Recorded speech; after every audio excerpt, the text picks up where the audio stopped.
ഒരു പുതിയ വീഡിയോയിലേക്ക് സ്വാഗതം. ഇന്നത്തെ video MacBook pro new model MacBook pro 2016, 17, 18 ഈ വർഷങ്ങളിൽ ഇറങ്ങിയ മാക്ബുക്ക് പ്രോ ഡിസ്പ്ലേക്ക് കംപ്ലൈൻറ്റ് വരുന്നുണ്ട്. ഡിസ്പ്ലേക്ക് കംപ്ലൈൻറ്റ് വരുന്നത് കൂടുതലും ഡിസ്പ്ലേയുടെ കേബിൾ ബ്രേക്കായിട്ട് ബാക്ക് ലൈറ്റ് പോകുന്ന കംപ്ലൈൻ്റ് ഉണ്ട്. അങ്ങനെ പലതരത്തിൽ സ്റ്റേജ് ലൈറ്റ് എഫക്റ്റ് എന്ന് പറയുന്ന ഒരു കംപ്ലൈൻറ്റ് വരുന്നുണ്ട്. അങ്ങനെ പലതരത്തിലുള്ള കംപ്ലൈൻറ്റ് വരുന്നുണ്ട്. അപ്പോൾ ഈ ഫ്ലഷ് ഗേറ്റ് ഇഷ്യൂ എന്നാണ് അതിനെ പറയുന്നത്. ഈ ഫ്ലഷ് ഗേറ്റ് ഇഷ്യൂ വരുന്നത് റിപ്പയർ ചെയ്യുന്നതാണ് ഈ വീഡിയോ. ഇത് MacBook Pro flexgate issue ഉള്ളതാണ്. ഫ്ലഷ് ഗേറ്റ് ഇഷ്യൂ സാധാരണ രീതിയിൽ കൂടുതൽ വരുന്നത് ബാക്ക് ലൈറ്റ് കട്ടാവുന്നതും സ്റ്റേജ് ലൈറ്റ് എഫക്റ്റ് ഇങ്ങനെ രണ്ട് രീതിയിൽ വരുന്നുണ്ട്.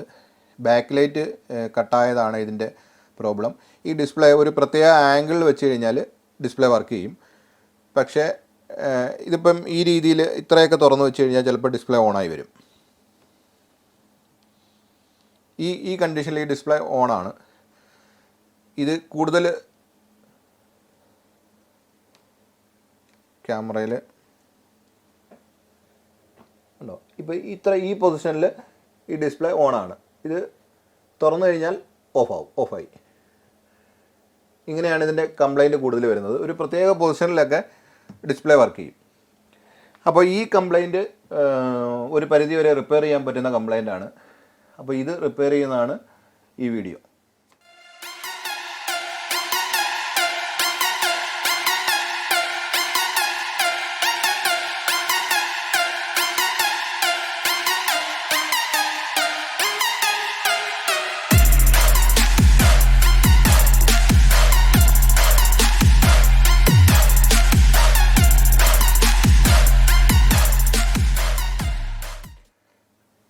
ഈ കംപ്ലൈൻറ്റ് ഉണ്ടാകാതിരിക്കാൻ നമ്മൾ ശ്രദ്ധിക്കേണ്ട കാര്യം, ഈ ഡിസ്പ്ലേ ഓരോ പ്രാവശ്യവും അടയ്ക്കുകയും തുറക്കുകയും ചെയ്യുമ്പോൾ ഈ ഡിസ്പ്ലേയുടെ ആയുസ് കുറഞ്ഞുകൊണ്ടിരിക്കുക എന്നുള്ള കാര്യം നമ്മൾ മനസ്സിലാക്കണം.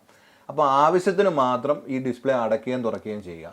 അനാവശ്യമായിട്ട് ഇത് അടയ്ക്കുകയും തുറക്കുകയും ചെയ്യുന്ന സമയത്ത് കംപ്ലൈൻറ്റ് ഉണ്ടാകാനുള്ള സാധ്യത കൂടുതലാണ്.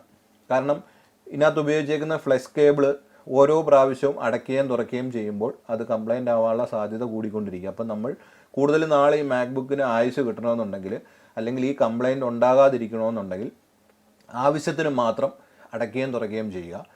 അധികം എപ്പോഴും അടയ്ക്കുകയും തുറക്കുകയും ചെയ്യാതിരിക്കുക. അപ്പോൾ ഈ കംപ്ലൈൻറ്റ് ഒരു പരിധി വരെ ഒഴിവാക്കാം. അപ്പോൾ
ഈ ബോർഡിനകത്ത് ഇതാണ് ബാക്ക് ലൈറ്റിൻ്റെ കേബിള്.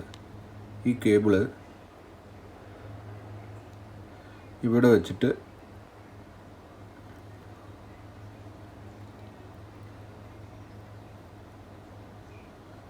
മടങ്ങി ചെറുതായിട്ട് മുറിഞ്ഞിട്ടുണ്ട്. ബ്രേക്കായതാണ് ബാക്ക് ലൈറ്റ് കട്ടാവാനുള്ള കാര്യം.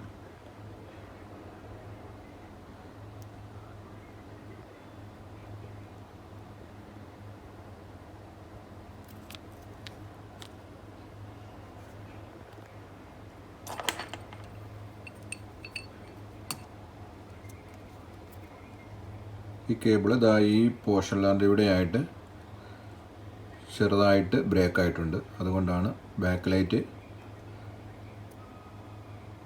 കട്ടായത്.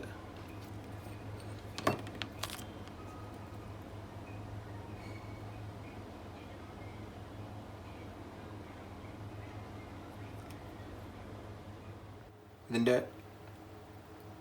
ഫ്ലെക്സ് ഗേറ്റ് എന്ന് പറയുന്ന കേബിൾ ഇതാണ്. ഫ്ലെക്സിബിളായിട്ടുള്ള കേബിളാണ് ഇതിനകത്ത് ഈ മോഡൽ ഡിസ്പ്ലേക്ക് ഉപയോഗിക്കുന്നത്. 2016 മോഡൽ തൊട്ടുള്ള മാക്ബുക്ക് പ്രോയിൽ, അതായത് 1706, 1707, 1708 ഈ സീരീസിൽ വരുന്ന, പിന്നെ അത് കഴിഞ്ഞ് 1990, അപ്പോൾ ഈ സീരീസിലൊക്കെ വരുന്ന ലാപ്ടോപ്പ്, അത് കഴിഞ്ഞുള്ള മോഡലുകളുണ്ട്. പക്ഷേ ഇപ്പോൾ കംപ്ലൈൻ്റ് ആയി തുടങ്ങിയത്, അല്ലെങ്കിൽ കൂടുതൽ കംപ്ലൈൻറ്റ് റിപ്പോർട്ട് ചെയ്യുന്നത് 2016, 17, 18 കാലഘട്ടത്തിൽ ഇറങ്ങിയ മാക്ബുക്ക് പ്രോ 13 ഇഞ്ചിനും 15 ഇഞ്ചിനും ഈ പ്രോബ്ലം വരുന്നുണ്ട്. ഈ ഡിസ്പ്ലേ വളരെ എക്സ്പെൻസീവാണ്. ഈ ഡിസ്പ്ലേ മാറുക എന്ന് പറഞ്ഞു കഴിഞ്ഞാൽ ഏകദേശം ലാപ്ടോപ്പിൻ്റെ 50% ചിലവ് വരുന്ന ഒരു കേസാണ്. അപ്പോൾ ഈ ഡിസ്പ്ലേ മാറാതെ ഈ പ്രശ്നം ഉണ്ടായാൽ ഇത് റിപ്പയർ ചെയ്ത് എങ്ങനെ എടുക്കാമെന്നുള്ളതാണ് ഈ വീഡിയോ. ഈ പ്രശ്നം ഒഴിവാക്കാനായിട്ട് ഞാൻ മുമ്പേ വീഡിയോയിൽ പറഞ്ഞതുപോലെ ഈ കേബിള്, ഇത് വളരെ ലൈറ്റായിട്ടുള്ള വളരെ കട്ടി കുറഞ്ഞ കേബിളാണ്. ഈ കേബിള് നമ്മൾ ഓരോ പ്രാവശ്യവും അടയ്ക്കുകയും തുറക്കുകയും ചെയ്യുമ്പോൾ ഈ കേബിള് മുറിയാനുള്ള, ബ്രേക്ക് ആവാനുള്ള സാധ്യത കൂടുതലാണ്. അതായത് നമ്മൾ ഓരോ പ്രാവശ്യവും ഈ ഡിസ്പ്ലേ അടയ്ക്കുകയും തുറക്കുകയും ചെയ്യുമ്പോൾ ഈ ഡിസ്പ്ലേയുടെ ആയുസ് കുറഞ്ഞുകൊണ്ടിരിക്കുക എന്നുള്ള കാര്യം നമ്മൾ മനസ്സിലാക്കുക. അപ്പോൾ ആവശ്യമില്ലാതെ ആവശ്യത്തിന് മാത്രം, അഥവാ അത്യാവശ്യത്തിന് മാത്രം അടയ്ക്കുകയും തുറക്കുകയും ചെയ്യുക. എപ്പോഴും ഈ ലാപ്ടോപ്പ് അടയ്ക്കുകയും തുറക്കുകയും ചെയ്യുന്ന ആ ഒരു പ്രവണത ഒഴിവാക്കാമെങ്കിൽ ഒരു പരിധിവരെ ഈ പ്രശ്നം നമുക്ക് ഒഴിവാക്കാം. 2016 മുമ്പ് വരെയുള്ള മാക്ബുക്കുകളിൽ ഡിസ്പ്ലേ കേബിള് ഈ ടൈപ്പ് കേബിളാണ് ഉപയോഗിച്ചുകൊണ്ടിരുന്നത്. ഇത് മാക്ബുക്ക് പ്രോ ആയാലും മാക്ബുക്ക് എയർ ആയാലും ഈ കേബിൾ ഡാമേജ് ആയി പോയി കഴിഞ്ഞാൽ, ഈ കേബിൾ കംപ്ലൈൻ്റ് ആവുന്നത് വളരെ കുറവാണ്, എന്നാൽ ഈ കേബിൾ ഡാമേജ് ആയി പോയി കഴിഞ്ഞാൽ ഇത് റീപ്ലേസ് ചെയ്യാവുന്ന രീതിയിലാണ് ഇത് ഫിറ്റ് ചെയ്തിരിക്കുന്നത്. വളരെ സിമ്പിളായിട്ട് ഇത് റീപ്ലേസ് ചെയ്യാം. ഇത് മാക്ബുക്ക് എയർ ആണ്. ഇത് റീപ്ലേസ് ചെയ്യാനായിട്ട് ഇച്ചിരി ബുദ്ധിമുട്ടാണ്, എന്നാലും പ്രോ വേർഷനിൽ വളരെ സിമ്പിളായിട്ട് ഇത് റീപ്ലേസ് ചെയ്യാം. പുതിയ മോഡലിലാണ് ഈ ടൈപ്പ് കേബിൾ ഉപയോഗിച്ച് തുടങ്ങിയത്. അതിനുശേഷം ഈ കേബിൾ റീപ്ലേസ് ചെയ്യുന്ന രീതിയിലല്ല ഇവർ ഈ ഡിസ്പ്ലേ മേക്ക് ചെയ്തിരിക്കുന്നത്. അതായത് ഈ കേബിൾ കംപ്ലൈൻ്റ് ആയാൽ ഡിസ്പ്ലേ മാറണം. ഈ ഡിസ്പ്ലേ ഇളക്കാവുന്ന രീതിയിലല്ല ഇത് മേക്ക് ചെയ്തിരിക്കുന്നത്. ഈ ഡിസ്പ്ലേ മാറുക എന്ന് പറഞ്ഞാൽ, ഈ ഡിസ്പ്ലേ തുറന്ന് ഈ കേബിൾ മാറുക എന്ന് പറഞ്ഞാൽ ഇത് വളരെ ശ്രമകരമായ ഒരു പണിയാണ്. ഡിസ്പ്ലേ പൊട്ടിപ്പോകാനുള്ള സാധ്യതയുണ്ട്. ഇതിപ്പോൾ ഈ ഡിസ്പ്ലേ തുറക്കാതെ തന്നെ ഈ കേബിൾ റിപ്പയർ ചെയ്തെടുക്കാനാണ് നോക്കുന്നത്.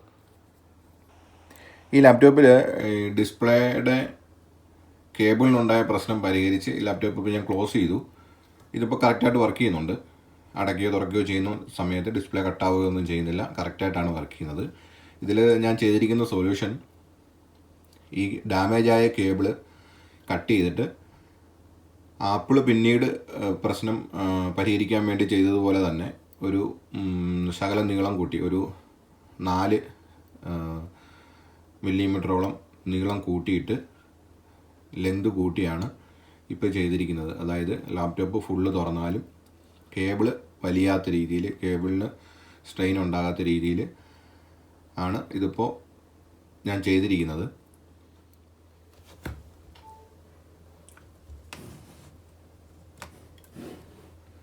ഇതിപ്പോൾ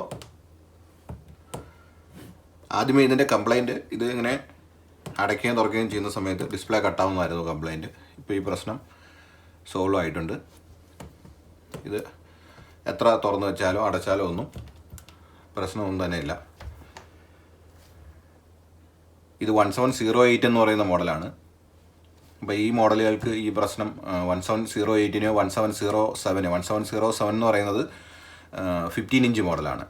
അപ്പം ഈ 1707-നും 1708-നും ഈ പ്രശ്നം വളരെ അധികം കാണുന്നുണ്ട്. അപ്പോൾ അതിന് അങ്ങനെയുള്ള പ്രോബ്ലം നമുക്കിങ്ങനെ റിപ്പയർ ചെയ്തെടുക്കാൻ പറ്റുന്നതാണ്. ഡിസ്പ്ലേ ഭയങ്കര കോസ്റ്റ്ലിയാണ്. ഡിസ്പ്ലേ മാറണമെന്നുണ്ടെങ്കിൽ നല്ല ചാർജ് വരുന്നുണ്ട്. അപ്പോൾ ഇങ്ങനെ വെച്ചിട്ട് ഇത് പരിഹരിക്കാവുന്നതാണ്. ഇത് ചെയ്തതിന് ശേഷം ആവശ്യം ഇല്ലാതെയുള്ള ക്ലോസിങ്ങും ഓപ്പണിങ്ങും ഒഴിവാക്കി കഴിഞ്ഞാൽ നമുക്ക് വളരെ കാലം ഇതിങ്ങനെ ഉപയോഗിക്കാവുന്നതാണ്.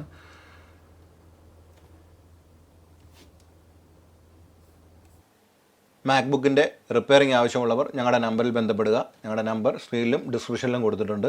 മാക്ബുക്കിൻ്റെ എല്ലാ തരത്തിലുള്ള സ്പെയർ പാർട്സും ഞങ്ങളുടെ കയ്യിൽ അവൈലബിൾ ആണ്. ബാറ്ററി, കീബോർഡ്, ഡിസ്പ്ലേ എല്ലാ സ്പെയർ പാർട്സും ഇവിടെ അവൈലബിൾ ആണ്.